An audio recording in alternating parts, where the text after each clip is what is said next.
So we find ourselves here in the rotunda room of the National Museum of Cardiff, informing its art collection. The sculptor Goscombe John, who was a big supporter of the museum and who donated a lot of his works to the museum.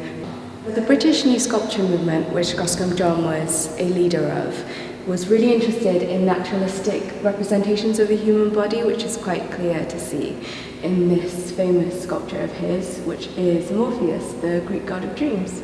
The title of this work is Age. This is in fact a portrait bust of Goscombe John's mother-in-law, and one of the reasons that we will also be exploring what it means to be a specimen and the role that stereotyping and categorizing has played in Goscombe John's career.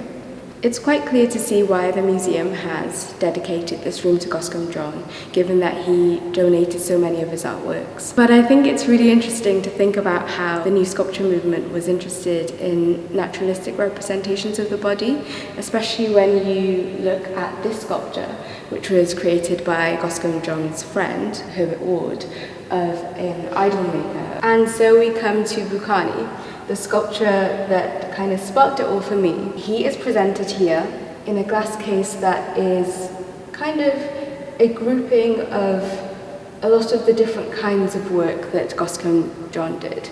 He is also the only portrait bust in this room that is currently presented not on its own custom-built plinth, moreover as a specimen of a type of human, rather than being valued as a human being in and of himself.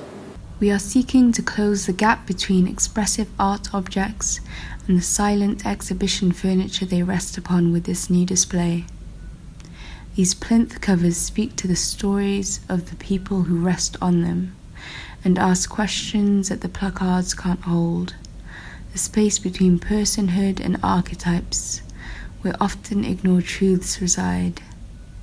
This sound art installation completes the redisplay and paints a series of audio portraits that hold up a mirror to the neutral tellings of history and what they fail to share, filling the ambient space with public domain audio footage and reflective recordings done by the community, collected and reworked by the artist. Look at this bust, a word now conveniently thrust on what was first called a specimen, a study of the form, for this man was not considered the norm.